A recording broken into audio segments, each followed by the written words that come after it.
மகா சிவராத்திரி விரதத்துடைய 2வது காலம் 3வது காலத்துக்கு நல்லபடியாக அபிஷேக அலங்காரங்கள்லாம் செஞ்சு முடிச்சாச்சு.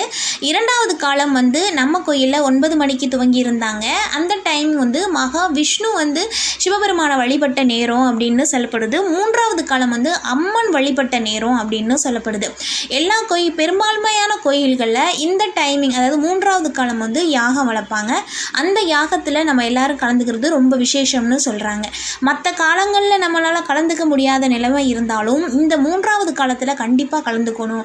ஏன்னா அது அம்மன் பூஜை செஞ்ச நேரம் அப்படின்ட்டு சொல்கிறாங்க.